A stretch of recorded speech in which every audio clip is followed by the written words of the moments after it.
يا زياد ازيك؟ يا دكتور ازي حضرتك؟ ازيك انت اخبارك ايه؟ الحمد لله زي الفل. كلمني ابراهيم المعلم، ما اعرفش if you know all this story. دلوقتي عاملين ورقه قال اللي هم الحقوق اللي لا يمكن اختلاف عليها في الدستور which ما اعرفش، شفت ورقتهم دي؟ لا مش احنا نروح نعطلها. ها؟ هنروح نعطلها. It's disgusting. انا مش رايح اولا لان انت فاكر الاسبوع اللي فات قلت لهم احنا بنعمل ورقه، ها؟ they just كانوا بيتكلموا على رود ماب as you remember. فدلوقتي راحوا they took by our idea وراحوا هما بيعملوا ورق. يعني حاجه يا اخي، ايه الناس دي ما فيش هو احنا هنروح نعطل الموضوع ده لغايه ما نخرج ورقتنا.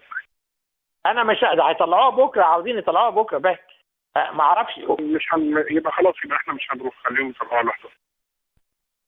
هيبعتها لي بكره. انا I don't know whether قولي بتقول لي اذا ما مضيتش عليها يقول لك مثلا ان انا I'm an elitist ما بشتغلش. but this is disgusting what they are doing الحقيقه. ها؟ بالظبط. يعني ناس ما عندهاش اخلاق زياد والله honestly. لا. خلوا بقى معتز ده فاكر لما قال لي معتز هيلخص الكلام ده، كنا بنتكلم على رود ماب.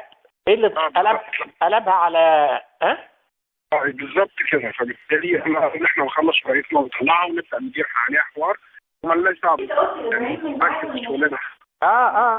انا ما اعرفش الناس دي ما فيش اخلاق يا زياد ابدا. لا هم انا رايي ان احنا يعني نطنش ونشتغل على شغلنا وننجز شغلنا. يعني احنا بنشتغل كده احسن. يعني احنا الائتلاف ياخد الخطوه بتاعت الرود ماب وحضرتك تاخد الخطوه بتاعت المبادئ السوقيه ومبادئ التشريع العام، وحضرتك ما تروحش واحنا ما نروحش. لا ما انا مش رايح، انا قلت لهم انا مش رايح anyway.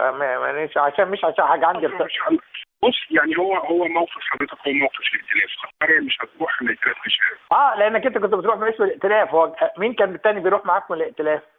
انا المسؤول في الائتلاف على قصه الرود ماب والمبادئ العامه دي، وبالتالي انا اخد القرار اللي انا يعني شايفه اقول للزملاء وخلاص. احنا وضعنا في الائتلاف قوي، وبالتالي ان احنا بنعوز نمشي. انت الائتلاف هيمضي على الورقه بتاعتنا مش كده ولا ايه؟ هو الائتلاف الموقف اللي حضرتك هتاخده الائتلاف معاك. لا يعني الائتلاف الورقه اللي احنا بنعملها حقوق الانسان دي هتطلع باسم الائتلاف معانا. بالظبط كده. وكنا عاوزين نوريها لبتوع الاخوان كمان. نعمل ميعاد مع خيرت. حضرتك علاقتك بالكتاتني قويه صح؟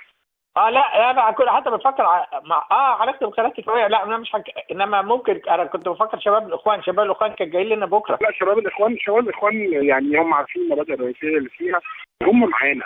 وانا قلت لهم عموما كده احنا بنعمل ايه والمواد اللي احنا بنفكر فيها ازاي والكلام.